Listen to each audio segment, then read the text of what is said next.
सभी को नमस्कार। पिछले वीडियोस तक अपन कार्बोक्सिलिक अम्ल की अम्लीय प्रकृति के बारे में पढ़ चुके हैं कि कार्बोक्सिलिक अम्ल हैं वो अम्लीय प्रकृति के होते हैं। अम्लीय प्रकृति को दर्शाने वाली कौन कौन सी अभिक्रियाएं हैं, कार्बोक्सिलिक अम्ल है उसकी अम्लीय प्रकृति के होने के पीछे कारण क्या है, ये सब डिटेल में अपन पिछले वीडियोस में पढ़ चुके हैं। पिछले वीडियो में अपन ये भी पढ़ा कि कार्बोक्सिलेट आयन है वो अनुनाद द्वारा किस तरह से कार्बोक्सिलिक अम्ल के अणु से ज़्यादा स्थायी होता है। तो ये सारी चीज़ें आप एक बार पिछले वीडियो में मतलब वीडियो नंबर 19 में जाकर आप पढ़ लें, क्योंकि आज जो अपन टॉपिक लेने वाले हैं वो पिछले वीडियो का ही एक्सटेंडेड रूप है, आगे का रूप है। पिछला वीडियो अगर आप ढंग से देखेंगे तो ये वाला वीडियो आपके बहुत आसानी से समझ में आएगा, आज का टॉपिक बहुत आसानी से समझ में आ जाएगा। तो आज का देखिए जो टॉपिक है बहुत ही इंपॉर्टेंट है। बोर्ड के एग्जाम में बहुत से रीजनिंग क्वेश्चन है या कंपटीशन में जो रीजनिंग क्वेश्चंस हैं वो इस तरह के टॉपिक से ही पूछे जाते हैं। तो सबसे पहला टॉपिक है जो आज अपन पढ़ेंगे वो है फिनोल, एल्कोहल व कार्बोक्सिलिक अम्ल की अम्लता की तुलना। देखिए कार्बोक्सिलिक एसिड, एल्कोहल, फिनोल की अम्लता की तुलना।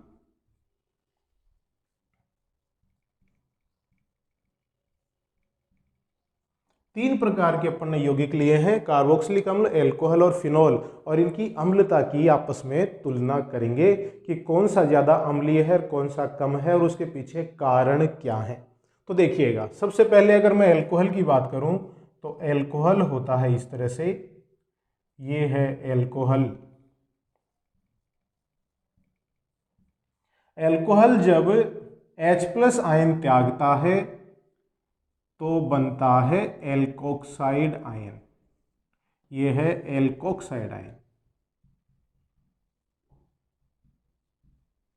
ठीक है, फिर मैं लेता हूं फिनोल, ये है फिनोल, और फिनोल जब H+ आयन त्यागता है तो बनता है फिनोक्साइड आयन।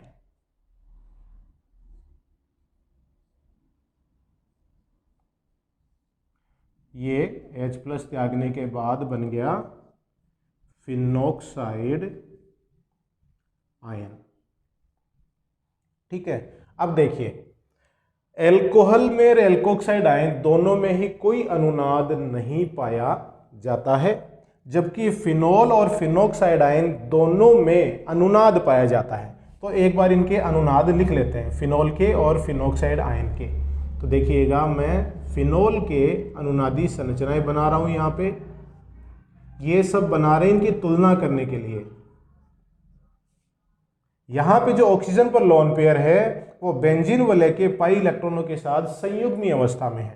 तो देखिए ये इलेक्ट्रॉन इधर आएंगे और ये चले जाएंगे ऑर्थो पर। तो फिनोल में जो OH समूह है उसमें ऑक्सीजन बेंजीन वलय के साथ द्विबंध से जुड़ गया और ऑक्सीजन पे आ गया प्लस, ऑर्थो पे माइनस आ गया। अब ये माइनस वाले इलेक्ट्रॉन इधर और ये इलेक्ट्रॉन चले जाएंगे पैरा पर। तो यहां माइनस, फिर ये इलेक्ट्रॉन इधर चले जाएंगे और इधर ऑर्थो पर ये पाई इलेक्ट्रॉन शिफ्ट हो जाएंगे। ये अनुनादी संरचनाएं अपन फिनोल में भी पढ़ चुके हैं, तो आपको ये अनुनादी संरचनाएं बनानी आनी चाहिए। और फिर ये इलेक्ट्रॉन यहाँ पे और ये इलेक्ट्रॉन वापस ऑक्सीजन पर चले जाते हैं।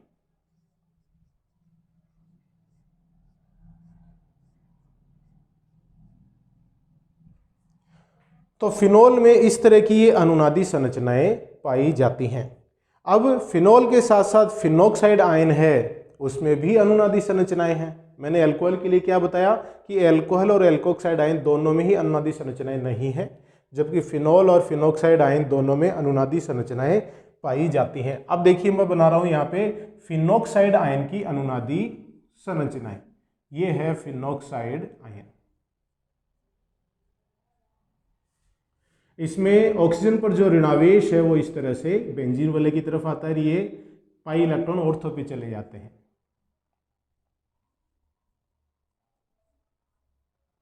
ऑर्थो पे माइनस, यहाँ द्विबंध, ये ऑक्सीजन और कार्बन के मध्य यहाँ डबल बॉन्ड आ जाता है। फिर ये इलेक्ट्रॉन इधर आ जाएंगे और ये इलेक्ट्रॉन चले जाएंगे पैरा पर।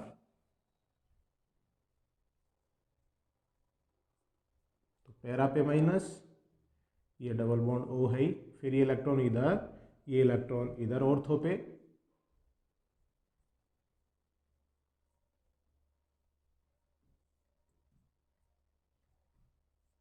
और फिर लास्ट में ये इलेक्ट्रॉन इधर आ जाएंगे और ये इलेक्ट्रॉन वापस ऑक्सीजन पर चले जाएंगे।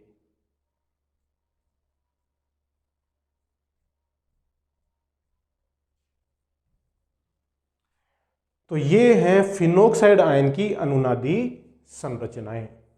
ठीक है, अब देखो इसमें फिनोल में और एल्कोहल में पे एक बार तुलना कर लेते हैं।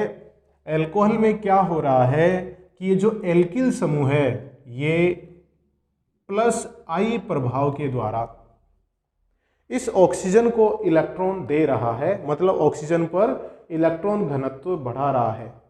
तो ऑक्सीजन की विद्युत ऋणता कम हो जाएगी। तो ऑक्सीजन की विद्युत ऋणता कम हो जाएगी तो इससे जो ऑक्सीजन और हाइड्रोजन के मध्य बंध है उसकी ध्रुवणता कम हो जाएगी। ऑक्सीजन है वो हाइड्रोजन से उतने ज्यादा इलेक्ट्रॉन नहीं खींचेगा।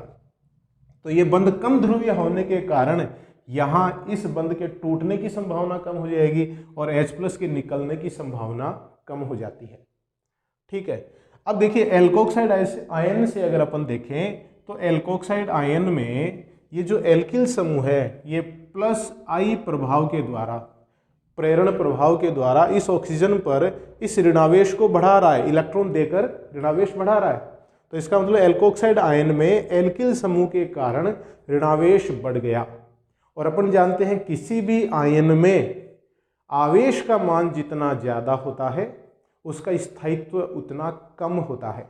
तो एल्कोक्साइड आयन का स्थायित्व एल्कोहल से भी कम हो गया और किसी भी अभिक्रिया में उत्पाद अगर कम स्थायी है तो वो कम बनेगा। तो एल्कोक्साइड आयन है वो कम बनता है, इसका मतलब एल्कोहल में से H+ है वो कम निकलते हैं।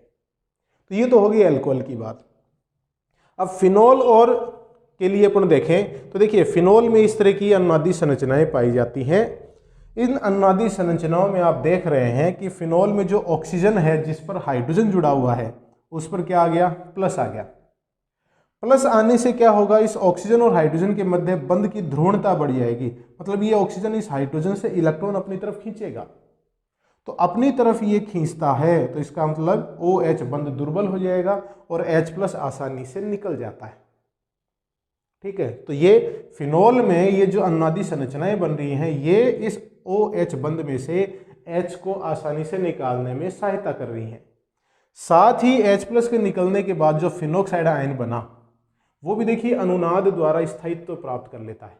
अनुनादी संरचनाएं हैं तो इसका मतलब फिनोक्साइड आयन है वो फिनोल की तुलना में ज्यादा स्थायी है। जो ज्यादा स्थायी होता है वो ज्यादा बनता है। तो फिनोक्साइड आयन बनेगा कब बनेगा, फिनोल में से जब ऑक्सीजन पर उपस्थित हाइड्रोजन H+ के रूप में निकल जाएगा तब। ठीक है, तो फिनोल है उसमें से आसानी से H+ निकल रहा है, एल्कोहल है उसमें आसानी से H+ नहीं निकल रहा है, तो अपन कहेंगे फिनोल है वो एल्कोहल से ज़्यादा अम्लीय होते हैं। ये अपन पिछले चैप्टर में भी पढ़ चुके हैं और यहाँ पर वापस पढ़ रहे हैं। अब एक चीज़ और है कि फिनोल ज़्यादा स्थायी है कि फिनोक्साइड आयन ज़्यादा स्थायी है। फिनोल में भी अनुनादी संरचनाएं हैं और फिनोक्साइड आयन में भी अनुनादी संरचनाएं हैं। तो अपन यहाँ क्या देखेंगे कि अनुनादी संरचनाओं में देखिए फिनोल में क्या हो रहा है, ये उदासीन है और यहाँ पे प्लस माइनस बन गया अनुनादी संरचनाओं में। तो फिनोल की अनुनादी संरचनाओं में आवेशों का पृथक्करण हो रहा है, सेपरेशन ऑफ चार्जेज हो रहा है, प्लस माइनस एक दूसरे से दूर जा रहे हैं। जबकि फिनोक्साइड आयन में देखिए एक ऋणावेश था वो ही बेंजीन वलय पर इस तरह से फैल जाता है, कोई प्लस माइनस अलग से नहीं बना, जो माइनस था वही फैल रहा है। तो फिनोक्साइड आयन में क्या हो रहा है, डिस्ट्रीब्यूशन ऑफ चार्ज हो रहा है, आवेश का वितरण हो रहा है, तो वे अनुनादी संरचनाएं जिनमें आवेशों का वितरण होता है वे उन अनुनादी संरचनाओं से ज़्यादा स्थायी होती हैं जिनमें आवेशों का पृथक्करण होता है। तो अपन कहेंगे फिनोक्साइड आयन है वो फिनोल की तुलना में ज़्यादा स्थायी होता है। ठीक है, तो फिनोक्साइड आयन ज़्यादा स्थायी है, ज़्यादा बनेगा, मतलब फिनोल में से H+ ज़्यादा निकलेंगे। तो अपन कहेंगे फिनोल है वो एल्कोहल की तुलना में ज़्यादा अम्लीय होता है। अब बात करें कार्बोक्सिलिक अम्ल की, तो कार्बोक्सिलिक अम्ल में देखिए RCOOH, इसमें से H+ निकाल दें तो क्या बनता है, कार्बोक्सिलेट आयन बनता है। ये है कार्बोक्सिलिक एसिड और ये है कार्बोक्सिलेट आयन। ठीक है, अब इन कार्बोक्सिलिक अम्ल के अणु और कार्बोक्सिलेट आयन में भी अपन देखें तो अनुनाद पाया जाता है।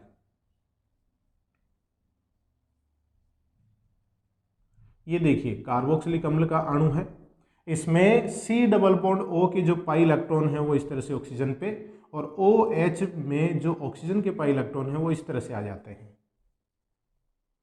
तो RC ये माइनस हो गया, ये OH इस ऑक्सीजन पे आ गया प्लस। तो ये कार्बोक्सिलिक अम्ल के अणु में पाई जाने वाली अनुनादी संरचनाएं। अब जो कार्बोक्सिलेट आयन है उसमें भी अनुनादी संरचनाएं होती हैं। RC ये O-, ये O है। अब देखिए ये इलेक्ट्रॉन इधर और ये पाई इलेक्ट्रॉन इस ऑक्सीजन पे, तो RC+O ये O-। ये कार्बोक्सिलेट आयन की अनुनादी संरचनाएं हैं। कार्बोक्सिलिक अम्ल में अगर अपन देखें तो इसके अणु में जो अनुनादी संरचनाएं हैं उनके कारण OH वाले भाग में ऑक्सीजन पर धनावेश उत्पन्न हो गया। ये धनावेश उत्पन्न होने से ऑक्सीजन की विद्युत ऋणता बढ़ गई, इलेक्ट्रॉन की भूख बढ़ गई, तो ये OH बंध के इलेक्ट्रॉनों को अपनी तरफ खींचेगा, इससे OH बंध की ध्रुवणता बढ़ जाएगी, OH बंध दुर्बल हो जाएगा, इसमें से H+ का निष्कासन आसान हो जाएगा। तो कार्बोक्सिलिक अम्ल के अणु में अनुनाद के कारण H+ आयन का निष्कासन आसान हो रहा है। दूसरा, H+ आयन के निष्कासन से बनने वाला जो कार्बोक्सिलेट आयन है वो भी अनुनाद द्वारा स्थायी हो रहा है। तो कार्बोक्सिलेट आयन है वो अनुनाद द्वारा स्थायी हो जाता है। अपन जानते हैं उत्पाद अगर स्थायी हुआ तो ज़्यादा बनेगा, मतलब कार्बोक्सिलेट आयन ज़्यादा बनेगा। कब बनेगा, जब कार्बोक्सिलिक अम्ल में से H+ निकलेगा। अब देखिए यहाँ पर कार्बोक्सिलिक अम्ल के अणु में भी अनुनाद है और कार्बोक्सिलेट आयन में भी अनुनाद है। कौन सा ज़्यादा स्थायी होगा, देखिए यहाँ पे कार्बोक्सिलिक अम्ल के अणु में आवेशों का पृथक्करण है, +- अलग अलग हो गए, जबकि कार्बोक्सिलेट आयन है उसमें आवेश का वितरण है। तो कार्बोक्सिलेट आयन है वो ज़्यादा स्थायी होगा कार्बोक्सिलिक अम्ल की अणु की तुलना में। तो कार्बोक्सिलेट आयन ज़्यादा बनेगा, मतलब कार्बोक्सिलिक अम्ल के अणु में से H+ ज़्यादा निकलेंगे। तो ये देखिए अपन ने तीनों की अलग अलग तुलना करी। अब देखिए सबसे पहले अपन ने एल्कोहल और फिनोल की तुलना यहाँ पे कर ही ली। अब फिनोल की कार्बोक्सिलिक अम्ल के साथ तुलना करते हैं। फिनोल में देखिए यहाँ पे अणुओं की अगर अपन तुलना करें, कार्बोक्सिलिक अम्ल के अणु और फिनोल के अणु की तुलना करें, तो इसमें भी जो फिनोल में अनुनादी संरचनाएं बन रही हैं उसमें आवेशों का पृथक्करण हो रहा है। ठीक है, और कार्बोक्सिलिक अम्ल के अणु में भी आवेशों का पृथक्करण हो रहा है। ठीक है, अब फिनोल में से H+ के निकलने के बाद जो फिनोक्साइड आयन बना और कार्बोक्सिलिक अम्ल के अणु में से H+ निकलने के बाद कार्बोक्सिलेट आयन बना, उनकी तुलना करें, फिनोक्साइड आयन और कार्बोक्सिलेट आयन की तुलना करें तो देखिए फिनोक्साइड आयन में भी आवेश का वितरण हो रहा है, कार्बोक्सिलेट आयन में भी आवेश का वितरण हो रहा है, दोनों समान हो गए। लेकिन फिनोक्साइड आयन में जो विभिन्न अनुनादी संरचनाएं बन रही हैं वो समरूप नहीं है, एक समान नहीं है, जबकि कार्बोक्सिलेट आयन में जो अनुनादी संरचनाएं बन रही हैं वो दोनों एक समान हैं, समरूप हैं। तो वे अनुनादी संरचनाएं सबसे ज़्यादा स्थायी होती हैं जो समरूप होती हैं। मतलब कार्बोक्सिलेट आयन है वो फिनोक्साइड आयन से ज़्यादा स्थायी हो गया। दूसरी बात, फिनोक्साइड आयन में ऋणावेश कहाँ कहाँ है, देखिए इस संरचना में ऑक्सीजन पर, बाकी अन्य देखिए 3 संरचनाओं में जो ऋणावेश है वो कम विद्युत ऋणी कार्बन पर आ गया। कम विद्युत ऋणी कार्बन ऋणावेश को धारण करने की क्षमता कम रखता है। ऑक्सीजन है उसकी तो जो ऋणावेश है उसको धारण करने की क्षमता काफ़ी उच्च होती है क्योंकि ये उच्च विद्युत ऋणी है।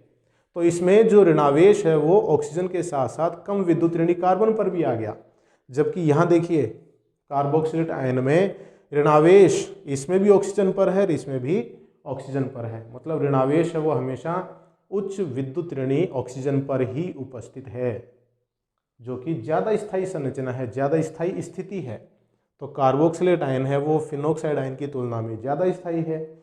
मतलब कार्बोक्सिलेट आयन ज़्यादा बनता है। मतलब कार्बोक्सिलिक अम्ल में से फिनोल की तुलना में ज़्यादा H+ निकलेंगे। तो कार्बोक्सिलिक अम्ल फिनोल से भी ज़्यादा अम्लीय सामर्थ्य वाला होता है। ठीक है, तो मैं यहाँ पे क्रम लिख दूं। सबसे पहले स्थायित्व का क्रम, सबसे ज़्यादा स्थायी है RCOO-, उससे कम फिनोक्साइड आयन और उससे कम एल्कोक्साइड आयन। ये इन आयनों के स्थायित्व का क्रम है। और जो ज़्यादा स्थायी है वो ज़्यादा बनेगा। ज़्यादा बनेगा इसका मतलब उसके अणु में से ज़्यादा H+ निकलेंगे। तो अम्लीयता का क्रम देखिए आप, अम्लीयता का क्रम, सबसे ज़्यादा अम्लीय कौन सा हो जाएगा, कार्बोक्सिलिक एसिड, उससे कम फिनोल और उससे कम एल्कोहल। ये क्रम हो जाता है। ये इनके ऋणायनों का क्रम और ये इन अणुओं के अम्लीयता का क्रम है। कारण आप डिटेल में समझ चुके हैं। इसमें से कंपटीशंस में भी क्वेश्चन पूछे जाते हैं और बोर्ड एग्जाम में भी क्वेश्चन पूछे जाते हैं। ठीक है, बहुत इंपॉर्टेंट टॉपिक है ये। पिछला वीडियो जरूर देखें ताकि आपको कार्बोक्सिलिक अम्ल के अम्लीयता की जो अभिक्रियाएं हैं वो भी पता चलें और अम्लीयता का जो कारण है वो भी आपको पता चले। ठीक है, तो ये है कार्बोक्सिलिक अम्ल अल्कोहल फिनोल की अम्लीयता की तुलना। अब अपन देखें कि जो कार्बोक्सिलिक अम्ल है उसके अणु में अगर कोई प्रतिस्थापी उपस्थित हो तो उस प्रतिस्थापी के कारण कार्बोक्सिलिक अम्ल है उसके अम्लीय सामर्थ्य पे क्या प्रभाव पड़ता है। यह भी बहुत इंपॉर्टेंट चीज है, प्रतिस्थापियों का प्रभाव। तो आज का जो वीडियो है ये बहुत ही इंपॉर्टेंट है, पूरा देखें आप, इसको नोट्स बनाएं और एक एक चीज ध्यान से सुने, बिल्कुल क्लियर हो जाएगा। जैसे आप क्लास में पढ़ते हैं अपने टीचर से, जैसे आप नोट्स बनाते हैं वहां पे और बिल्कुल क्लियर हो जाता है, वैसे ही यहां पर भी क्लियर हो जाएगा, क्योंकि क्लासें तो लग नहीं रही है अभी आपकी। तो देखिएगा नेक्स्ट टॉपिक क्या है इस वीडियो का, कार्बोक्सिलिक एसिड्स की अम्लता पर प्रतिस्थापियों का प्रभाव।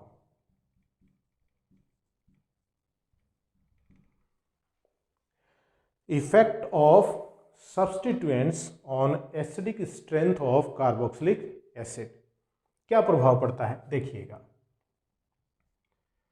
जैसे मैं कोई उदाहरण ले लूं, XrCH2 यूं ले लेते हैं, देखिए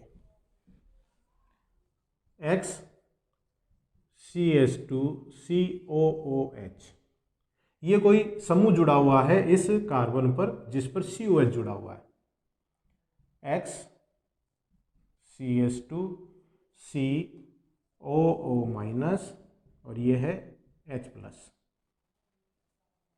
ठीक है, अब यहां पर जो X देखिए क्या है, अगर X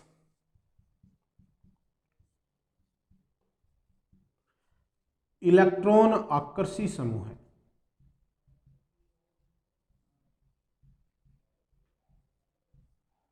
इलेक्ट्रॉन को अपनी तरफ आकर्षित करने वाला समूह है, मतलब -I प्रभाव दर्शाने वाला समूह है।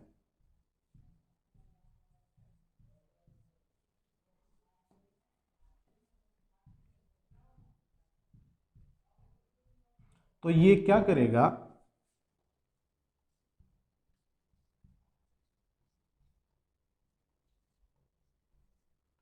देखिएगा ये कार्बोक्सिलेट आयन है, उसकी अनुनादी संकर है, तो ये X क्या करेगा, -I प्रभाव के द्वारा इस CH2 मतलब कार्बन से इलेक्ट्रॉन खींचेगा, ये कार्बन इस कार्बन से इलेक्ट्रॉन खींचेगा,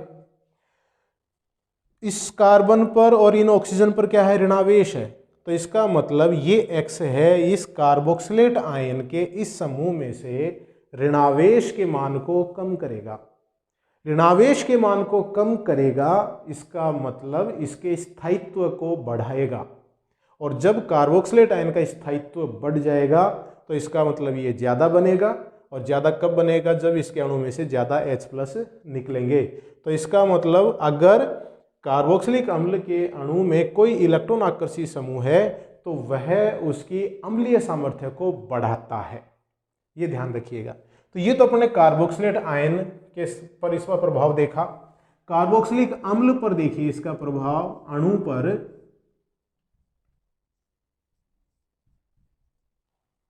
ये यहां पर -I के द्वारा इस कार्बन से इलेक्ट्रॉन खींचेगा, ये कार्बन का प्रभाव -I का इस पे पड़ेगा, इस कार्बन का ऑक्सीजन पे पड़ेगा और इस ऑक्सीजन का हाइड्रोजन पर पड़ेगा। तो ये प्रभाव देखिए कहाँ तक पहुँच गया, इस OH बंध पर पहुँच गया। तो OH बंध इस X के कारण ज़्यादा ध्रुवीय हो गया, हाइड्रोजन से ज़्यादा इलेक्ट्रॉन खींचे जा रहे हैं, तो OH बंध ज़्यादा दुर्बल हो जाएगा और H+ आसानी से निकल जाता है। ठीक है, तो अणु पर यह प्रभाव है और कार्बोक्सिलेट आयन पर यह प्रभाव है, और दोनों प्रभावों के कारण कार्बोक्सिलिक अम्ल की अम्लीय सामर्थ्य या अम्लीय गुण बढ़ रहे हैं। ठीक है, अब देखो अगर X अपन देखें कि X तो अलग अलग समूह हो सकते हैं, तो इस X के -I प्रभाव का मान जितना ज्यादा होगा, कार्बोक्सिलिक अम्ल के अम्लीय सामर्थ्य का मान भी उतना ही ज्यादा होगा। तो -I प्रभाव का क्रम अपन विभिन्न समूहों के लिए देखें, -I प्रभाव का क्रम अगर अपन विभिन्न समूहों में देखें तो देखिएगा CF3 NO2 CN FCl BrI और C6H5 मतलब फेनिल समूह। ये कुछ समूह हैं आपके सामने, इनके मैंने -I प्रभाव का क्रम आपके सामने लिखा हुआ है। सबसे ज़्यादा -I प्रभाव कौन दर्शाता है, CF3, इनमें से फिर NO2, फिर CN, फिर F, फिर Cl, फिर BrI और फिर फेनिल। तो ये समूह अगर कार्बोक्सिलिक अम्ल के अणु में इस तरह से जुड़े हुए हैं तो अम्लीय सामर्थ्य का क्रम भी इसी क्रम के अनुसार होगा। जैसे अपन उदाहरण लें, CH2 यहां fluoro acetic acid, chloro acetic acid, bromo acetic acid और आयोडो एसिटिक एसिड। इनका अगर आपसे पूछा जाए कि इनके अम्लीय सामर्थ्य का क्रम क्या होगा, तो देखिए जितने भी हैलोजन हैं वो अल्फा कार्बन से जुड़े हुए हैं। आप ये देख लो सबसे ज़्यादा विद्युत ऋणता किसकी है, इसमें आपने क्रम लिखा हुआ है। -I प्रभाव सबसे ज़्यादा किसका है, तो फ्लोरीन का -I प्रभाव सबसे ज़्यादा, आयोडीन का सबसे कम है। जिसका -I प्रभाव जितना ज़्यादा होगा अम्लीय सामर्थ्य उस अणु का उतना ही ज़्यादा बढ़ जाएगा। तो इनके अम्लीय सामर्थ्य का क्रम फ्लोरोएसिटिक एसिड सबसे ज़्यादा, फिर उससे कम क्लोरोएसिटिक एसिड, फिर ब्रोमोएसिटिक एसिड और इनमें सबसे कम आयोडो एसिटिक एसिड, ये इनका क्रम हो जाता है। तो ये तो अलग अलग समूहों की बात हो गई। अगर किसी अणु में एक जैसे ही ये समूह पाए जाते हैं, कोई भी अणु में एक जैसे ही है लेकिन उनकी संख्या अलग अलग है, तो किसी भी अणु में -I प्रभाव दर्शाने वाले समूह जितने ज्यादा होंगे, कार्बोक्सिलिक अम्ल की अम्लीय सामर्थ्य उतना ही ज्यादा बढ़ जाता है। तो देखिएगा, जैसे Cl3C COOH, Cl2CH COOH, Cl CH2COOH और CH3COOH। ये एसिटिक एसिड, इस एसिटिक एसिड के CH3 में से एक हाइड्रोजन क्लोरीन के द्वारा प्रतिस्थापित हो गया, यहाँ 2 हाइड्रोजन, यहाँ पर 3 हाइड्रोजन प्रतिस्थापित हो गए। तो यहाँ देखिए 3 Cl जो -I प्रभाव दर्शाएंगे तो ज़्यादा अम्लीय सामर्थ्य को कर देंगे -I प्रभाव के कारण। तो सबसे ज़्यादा अम्लीय सामर्थ्य किसका हुआ? ट्राइक्लोरो एसिटिक एसिड, फिर डाइक्लोरो एसिटिक एसिड, फिर मोनोक्लोरो एसिटिक एसिड और सबसे कम हो गया एसिटिक एसिड। तो ये इनके अम्लीय सामर्थ्य का क्रम हो गया। अब नेक्स्ट देखिए, इनका एक प्रभाव और अपन देख सकते हैं कि जो प्रेरणिक प्रभाव है वो दूरी के द्वारा बहुत ज़्यादा प्रभावित होता है। तो COOH समूह से -I प्रभाव दर्शाने वाले समूह जितने ज़्यादा दूर होंगे उनका प्रभाव उतना कम होता चला जाएगा। तो इसका मतलब अम्लीय सामर्थ्य अगर ज़्यादा रखना है तो -I प्रभाव दर्शाने वाला समूह COOH समूह के निकट होना चाहिए। तो ये भी अपन एक उदाहरण ले लेते हैं, देखिएगा CH3 CH2 CH Cl COOH, ये क्या है? Alpha chloro butyric acid, alpha chloro butyric acid. दूसरा देखिए CH3 CH Cl CH2 COOH, ये है beta chloro butyric acid, beta chloro butyric acid. और देखें अपन CH2Cl CH2 CH2 COOH, ये है गामा क्लोरो ब्यूटायरिक एसिड। है तो इसमें Cl ही, लेकिन स्थितियां अलग अलग हैं। ये अल्फा कार्बन पे है, ये बीटा कार्बन पे है और ये गामा कार्बन पे है। तो COH समूह से दूरी बढ़ने के कारण Cl का जो -I वाला प्रभाव था वो कम होता चला जाता है, और -I प्रभाव का मान जितना कम होगा अम्लीय सामर्थ्य भी उतना ही कम होगा। तो अल्फा क्लोरोब्यूटायरिक एसिड सबसे ज़्यादा, फिर उससे कम बीटा क्लोरोब्यूटायरिक एसिड, और सबसे कम है वो गामा क्लोरोब्यूटायरिक एसिड का अम्लीय सामर्थ्य होता है। क्लियर है ये चीज़? ठीक है। तो इस तरह से -I प्रभाव दर्शाने वाला अगर कोई समूह एसिटिक एसिड या कोई भी कार्बोक्सिलिक अम्ल में पाया जाता है तो उससे क्या होगा? इसकी अम्लीय सामर्थ्य बढ़ जाता है। अब देखें कि अगर X है वो इलेक्ट्रॉन प्रतिकर्षी समूह है, +I प्रभाव दर्शाने वाला समूह है, तो क्या होगा? मतलब इसका प्रभाव अपन इससे विपरीत उदाहरण लेंगे तो निश्चित रूप से आप समझ गए होंगे क्या होगा। इलेक्ट्रॉन प्रतिकर्षी समूह है तो निश्चित रूप से उससे क्या होगा? इसके अम्लीय सामर्थ्य में कमी आएगी।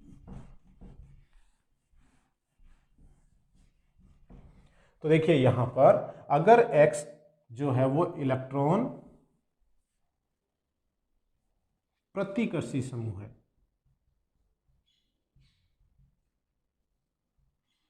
मतलब +I प्रभाव दर्शाने वाला समूह है, तो क्या होगा इससे?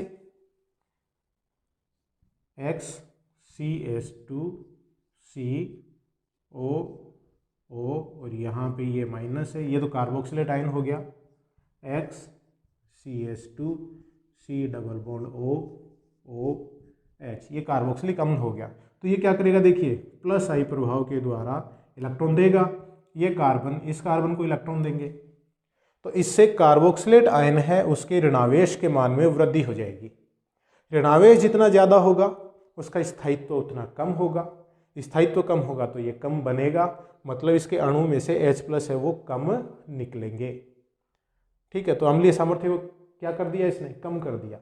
दूसरा, अणु से भी अपन देखें तो ये इस कार्बन पे इलेक्ट्रॉन घनत्व बढ़ा रहा है, ये इस कार्बन पे, ये इधर ऑक्सीजन पे इलेक्ट्रॉन घनत्व बढ़ा रहा है। तो ये ऑक्सीजन है, ये OH बंध के इलेक्ट्रॉनों को ज़्यादा नहीं खींच पाएगा, तो OH बंध की ध्रुवणता कम हो गई, तो इसकी जो H+ के निकलने की संभावना है वो भी कम हो जाती है। तो सीधे रूप से आप क्या सीखेंगे कि यहाँ पर अगर कार्बोक्सिलिक अम्ल में इलेक्ट्रॉन प्रतिकर्षी समूह हैं तो वो इसकी अम्लीयता को कम करते हैं। अब इनके +I प्रभाव का जो क्रम देखें, +I प्रभाव का क्रम, तो क्रम में देखिएगा ये है मेथिल समूह, इससे ज्यादा होगा एथिल समूह का, इससे ज्यादा होगा आइसोप्रोपिल समूह का, और इससे ज्यादा होगा टर्सरी ब्यूटिल समूह का। मतलब एल्किल समूह का आकार जितना बढ़ता जा रहा है वैसे वैसे उसका +I प्रभाव भी बढ़ता जा रहा है, और +I प्रभाव जितना ज़्यादा होगा अम्लीय सामर्थ्य उतना कम होगा। देखिए अपन एक तुलना करें, जैसे HCOOH और इधर अपन ने लिया CH3COOH। फॉर्मिक एसिड और एसिटिक एसिड की अपन तुलना कर रहे हैं।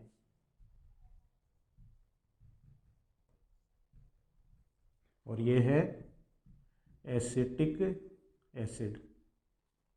तो देखिए एसिटिक एसिड में COOH समूह पर एक CH3 समूह है, जबकि यहाँ पर हाइड्रोजन है। हाइड्रोजन का न तो +I होता है, नहीं -I होता है। मेथिल समूह क्या करेगा, इलेक्ट्रॉन देगा इस कार्बोक्सिलिक अम्ल समूह को, तो उससे क्या होगा, इसका अम्लीय सामर्थ्य कम हो जाएगा। तो एसिटिक अम्ल का जो अम्लीय सामर्थ्य है वो फॉर्मिक अम्ल की तुलना में कम होता है। फॉर्मिक एसिड ज़्यादा प्रबल है एसिटिक अम्ल से, तो इनकी तुलना हो गई। और देखिए अपन उदाहरण लें, जैसे HCOOH, CH3COOH, CH3CH2COOH, CH3 CHCOOH, CH3 का होल थ्राइस CCOOH। देखिए यहाँ पर कोई +I प्रभाव दर्शाने वाला समूह नहीं है, यहाँ मेथिल है, यहाँ एथिल है, यहाँ आइसोप्रोपिल है, या टर्सरी ब्यूटिल है। +I प्रभाव दर्शाने वाला समूह जितना ज़्यादा +I प्रभाव दर्शाएगा अम्लीय सामर्थ्य उतना कम होगा। तो सबसे ज़्यादा अम्लीय सामर्थ्य किसका हो गया, फॉर्मिक एसिड, फिर एसिटिक एसिड, फिर प्रोपियोनिक एसिड, आइसोब्यूटारिक एसिड और tertiary butyl acetic acid, tertiary trimethyl acetic acid. तो ये इनका क्रम हो जाता है। फॉर्मिक एसिड है वो तो इतना ज़्यादा अम्लीय है कि उसका अम्लीय सामर्थ्य फिनोल से भी ज़्यादा होता है, सॉरी बेंजोइक एसिड से भी ज़्यादा होता है, फिनोल नहीं बेंजोइक एसिड से भी ज़्यादा होता है।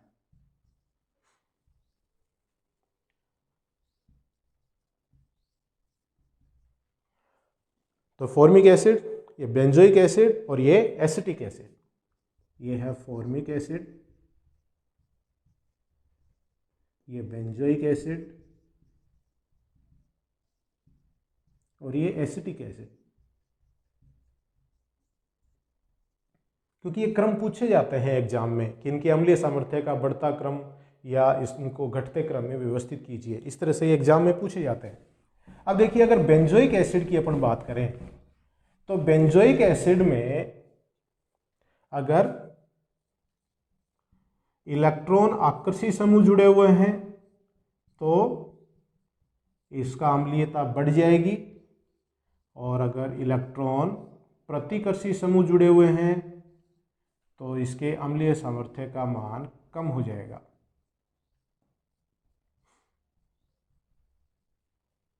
देखिए 3 प्रकार के अणु हैं, यह है बेंजोइक एसिड,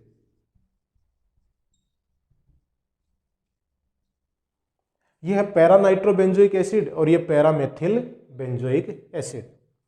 यह है पैरा नाइट्रो बेंजोइक एसिड, और ये है पैरा मेथिल बेंजोइक एसिड। अब देखिए बेंजोइक एसिड की इन दोनों से तुलना करें। पैरा नाइट्रो बेंजोइक एसिड में क्या है, पैरा स्थिति पे नाइट्रो समूह है, नाइट्रो समूह इलेक्ट्रॉन आकर्षी समूह है, तो ये बेंजीन वलय से इलेक्ट्रॉन खींचेगा और बेंजीन वलय COS समूह से इलेक्ट्रॉन खींचेंगे। तो अपन जानते हैं इलेक्ट्रॉन आकर्षी समूह से COS समूह में से H+ के निकलने की संभावना बढ़ जाती है। तो पैरा नाइट्रो बेंजोइक अम्ल है, इसकी अम्लीय सामर्थ्य है वो बेंजोइक अम्ल से ज़्यादा हो गए। अब पैरा मेथिल बेंजोइक एसिड में देखें, मेथिल समूह इलेक्ट्रॉन देगा तो बेंजीन वलय पे इलेक्ट्रॉन घनत्व बढ़ेगा और उससे क्या होगा, COH पर इलेक्ट्रॉन घनत्व बढ़ जाएगा। तो इलेक्ट्रॉन दाता समूह अपन जानते हैं कि कार्बोक्सिलिक अम्ल है, उसके अम्लीय सामर्थ्य को कम करते हैं। तो पैरा मेथिल बेंजोइक अम्ल की अम्लीय सामर्थ्य बेंजोइक अम्ल से कम हो जाते हैं। तो ये इनका क्रम हो गया।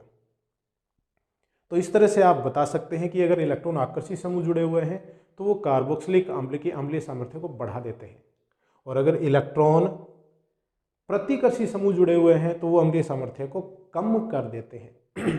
अपन ने विभिन्न एग्जाम्पल के द्वारा इसको डिटेल में समझा। तो ये क्रम बहुत बार बोर्ड एग्जाम में या कंपटीशंस में पूछे जाते हैं, ये क्रम आपको पता होना चाहिए, कारण भी आपको पता होना चाहिए। इसी के साथ ये चैप्टर पूरा हो गया। अपन ने ऑक्सीजन कंटेनिंग फंक्शनल ग्रुप, इसके 2 चैप्टर पढ़े। पहले चैप्टर में अपन ने अल्कोहल फिनोल ईथर पढ़ा, दूसरे चैप्टर में अपन ने एल्डिहाइड कीटोन और कार्बोक्सिलिक अम्ल डिटेल में पढ़े हैं। अब नेक्स्ट वीडियो में जो एल्डिहाइड कीटोन और कार्बोक्सिलिक अम्ल मतलब oxygen containing functional group part 2 के वीडियो नंबर 21 में अपन इसमें से पूछे जाने वाले विभिन्न बोर्ड एग्जाम में, विभिन्न कंपटीशंस में जो इम्पोर्टेंट क्वेश्चंस हैं वो पढ़ेंगे। तो इससे आपको पता चल जाएगा किस प्रकार के क्वेश्चन पूछे जाते हैं, साथ ही आपका रिवीजन भी हो जाएगा। तो आप नेक्स्ट वीडियो भी जरूर देखें, पूरे 1 से लेके 21 तक पूरे वीडियो देखेंगे तो ये चैप्टर आपका बिल्कुल टनाटन तैयार हो जाएगा। तो आप खुश रहिए, पढ़ते रहिए, मेरे वीडियोस देखते रहिए, परिवारजनों का ध्यान रखिए। बहुत बहुत धन्यवाद।